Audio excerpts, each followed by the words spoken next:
Традиционная для студии Харадингас Продакшн встреча с интересными людьми на этот раз прошла в нестандартной и очень атмосферной локации – летней площадке банкетного салона Ешиляда рядом с модным кафе «Кавабанга».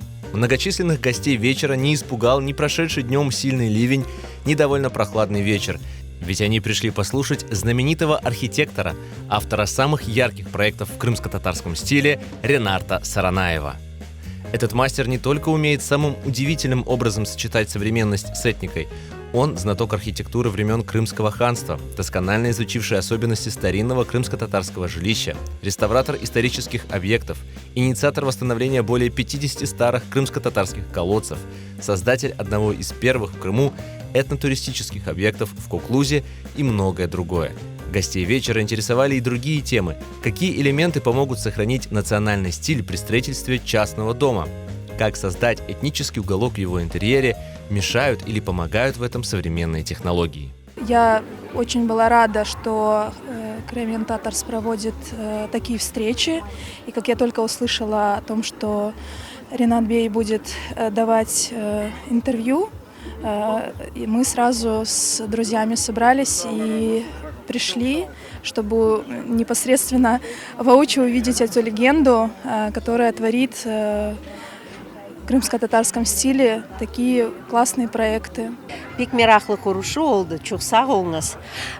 Elbet Ренат Бей çok istidatlı bir mimarcı ve onun işlerine bakanda біріншіде пек гурурланасың бізде более мимар болғанына. На встрече присутствовали и коллеги по профессии и признанные мастера своего дела. Скульптор Айдер Алиев подчеркнул важность соприкосновения искусства с национальной историей.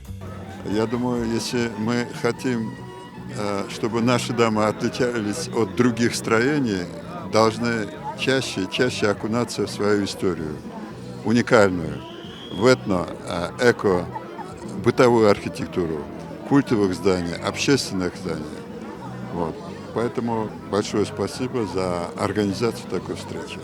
Ренарта я уже знаю много лет почти 20, наверное. И первый объект, который я с ним, я общался с ними, формировался, когда я учился еще, это Дживаль, комплекс Дживаль. Я специально из Судака приехал, чтобы послушать Ренарта. Мне очень за него рад. Я так впечатлен его современными работами. Именно современные вот эти наши дома преобразились вот в таких вот проектах. Я вот сам вдохновляюсь. Вновь увидеть пыл в глазах Рената Ага, он всегда заметно это в этом. То есть пыл воссоздания культуры с помощью архитектуры.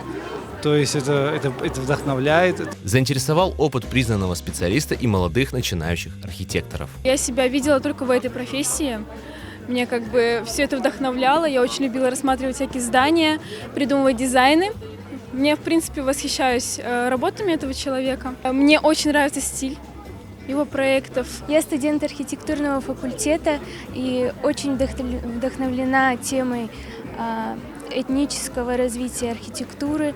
Очень нравится творчество Ренарта Саранаева. И сегодняшняя встреча действительно очень вдохновляет на дальнейшую работу и развитие в этой сфере, развивать именно культуру нашу крымско-татарскую.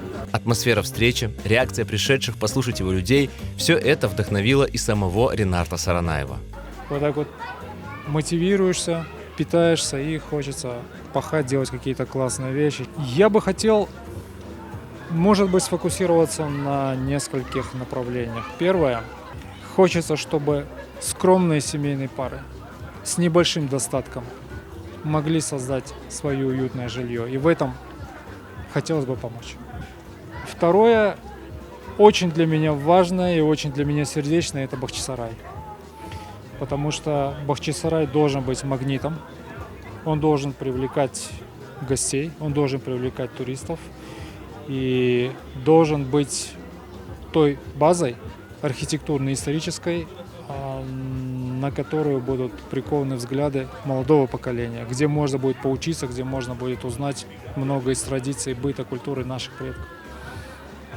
Поэтому хочется поработать над тем, чтобы в конце концов старый город Бахчисарая превратился в культурно-этнографический центр, музей под открытым небом.